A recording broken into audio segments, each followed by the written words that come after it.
and there's a huge hole just there, like you couldn't move to this side or this side, try to jump over. It was just a hole that went straight down, and it was hot, really hot, and it was really, really loud as well. I could hear people crying and screaming for help every second they were being tortured. My body's on the floor. My spirit and soul is coming. I went to a place that had a drop-off point, and these big black gates started opening up. All I could see is from what I could see with my eyes, and as far as I couldn't see no more.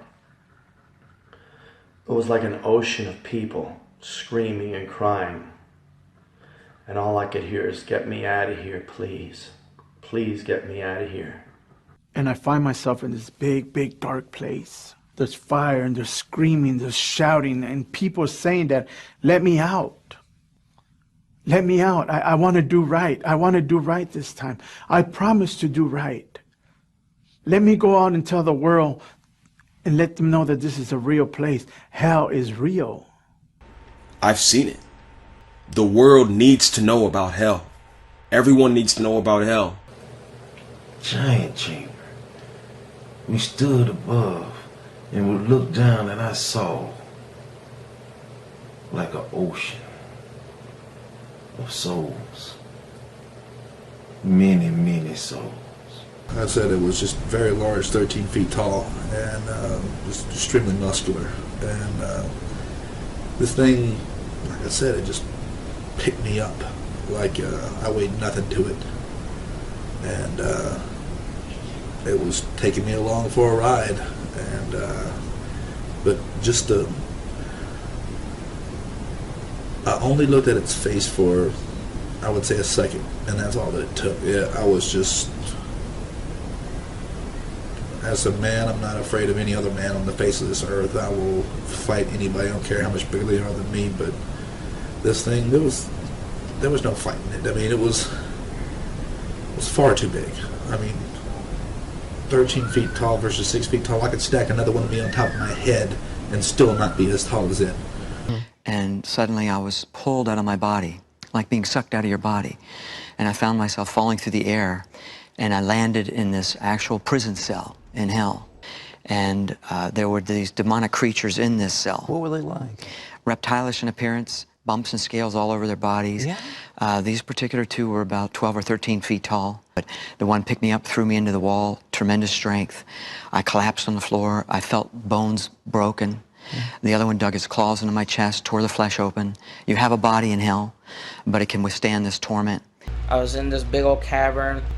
Her entire body from head to toe, she had her clothes on and everything. She was covered in fire. Fire that could not be put out. Jesus mentioned 3 times in a row, I believe it was, in the Bible. When people talk about hell, hell isn't like this or that. If you had 1,000 books of 1,000 pages describing hell, it would only touch the surface of all the exquisite torments of hell. You mentioned Dante earlier. It's but a tiny glimpse of what hell is. You know, people say, well, in your experience, you were in darkness and torment and stuff like that. And I said, yeah, that's an aspect of hell. There's for every type of alienation from God, for every type of hatred of God, for every type of rejection of God, in whatever form that takes, there's a hell for that. I started to fall down in something like a dark, dark pit. And I knew with my spirit that I was falling into the bottomless pit of hell. As my soul left my body, I began traveling faster than the speed of light. And I began falling and falling and falling.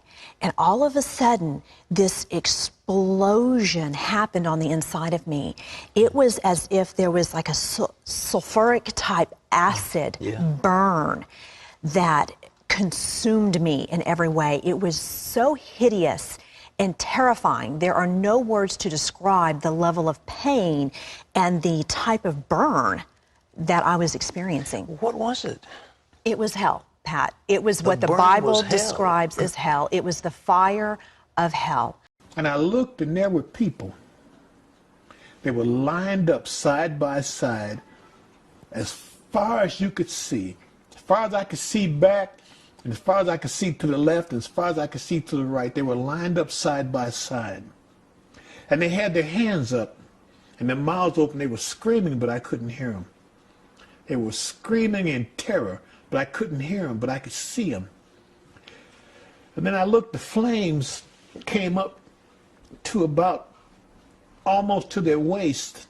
But you know how fire goes up, like they say, the fire licks.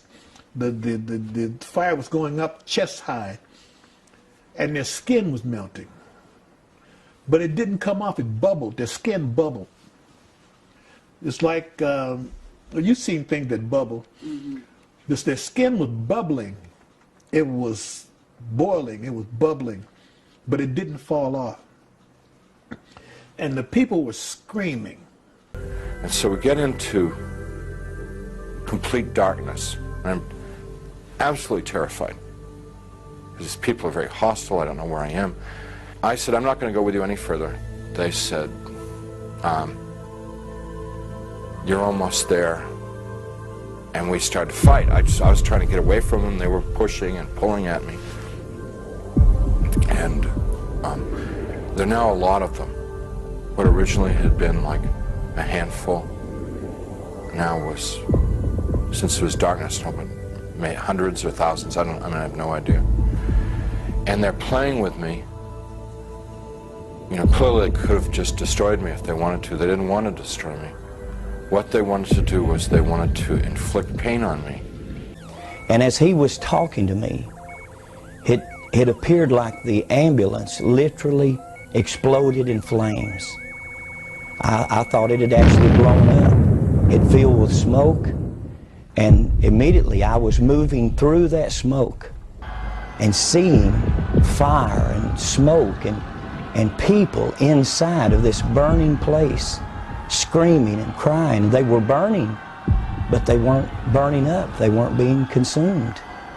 And then the sensation of moving downward into this. But the most terrible part of it, I began to recognize many of the people that I was seeing in these flames. As if a close-up lens on a camera was bringing their faces close to me, I could see their features and see the agony and the pain and the frustration. And a number of them began to call my name and said, Ronnie, don't come to this place. There's no way out. There's no escape. If you come here, there's no way out. It is an experience that literally changed my life. I have never been the same since then. I will try to keep it as short and brief as possible so this video isn't too long, but it's something I think that everyone needs to know about. On July 20th, 2009, I died from a massive coronary and went straight to hell. I freaked out. I had this demon slither around me, around my shoulders, real reptilious looking, tentacle type hair, millions of teeth, got right in my face and said, I got you now. To understand, as I said to you earlier, man is a spirit, has a soul and lives in a body. The spirit in me that lives eternally in God's image, the inner man, came out. And instantly I was surrounded by darkness. All around me was darkness. It was pitch black and it was musty. And I remember just being so confused. My body felt the same. Everything felt the same. And instantly I began to roll down. I was just going down, down, down, down, down at the speed of like someone had pushed me down a hill. That kind of uncontrollable movement. And as I've rolled, the ground beneath me has opened and I've landed in scorching flames of fire. Beneath me is black flames, red flames, just fire, burning brimstone and flames. And instantly as I've landed in, the first feeling was drowning. I was starting to drown in flames of fire. Suffocation. It meant suffocation on the throat. No ability to breathe at all. Instantly my mind went to the rich man. For the Bible says that there was a rich man who died and being tormented in flames, looked up at Lazarus and get me a drop of water, for I am tormented by this flame. The rich man is still begging for that drop of water today. A drop of water on earth cannot do you anything, but in hell, you are so desperate just for something, In hell, it's gonna do even less, but you're desperate for something. Instantly in my spirit, as I was there, the Lord told me, this is not the depths. This is not the depths of hell. I was so grateful to God that I did not experience the full heat of hell, the full scorching fire. Yes, it was extremely hot, hotter than any ever you can experience on earth, a million times hotter than that. But the Lord ministered to me, said, this is not the full intensity, this is not the depth. And at the very second that I passed out, I was not here on earth anymore. I was in some other place. All of a sudden I see darkness all around me, and I see these eyes all around me, eyes of pure evil. And they're demons and devils and unclean spirits that are laughing at me, saying, "You're stupid. You were stupid enough to commit suicide. Now we have you. Now we own you for the rest of our lives. We're going to go ahead and we're going to torture you for the rest of your life because of what you've done. You committed suicide." And as I was just thinking about all these things in my head, I saw these demons of different sizes. Big ones like 7 feet tall, 5 feet tall, 3 feet tall, all around me, laughing at me. There were half humans, half like demons, half like lizards. But at some point in the conversation, my God allowed my dad to come up from hell. I saw my dad. I'm looking out of the window of the truck. It's at nighttime. No lights are on. Where I'm at is dark. And I see my dad come from this side. He was escorted by at least 3 demons. They were all black. I couldn't make any distinctive features out on them at all. They were just black. Take my dad out of there. I didn't want my dad to go back there. And I was sitting there trying to ask God, well, can you do this? Can you annihilate him? Can you make him as if he never existed? I mean, can you put him on a... You know, he said he couldn't do that. Or he wouldn't do that. But I said, well, can you put him on another planet?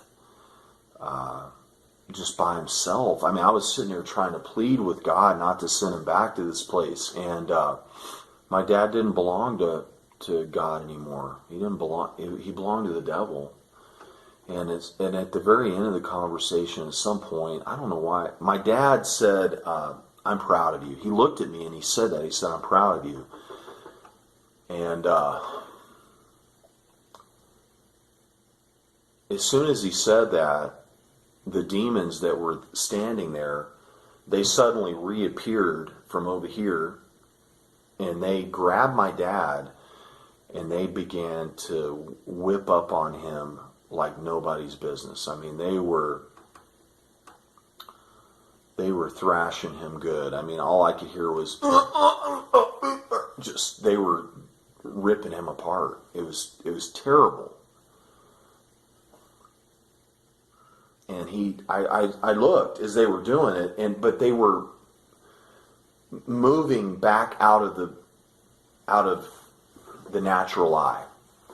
So they disappeared, but I could, even after they disappeared, I could still hear it a little bit. And they were hurting him really bad. If you're watching this, it's not too late. Say this prayer now. Father in heaven, please save my soul by the work of your Son Jesus on the cross, and show me your pure words in the authorized King James Bible.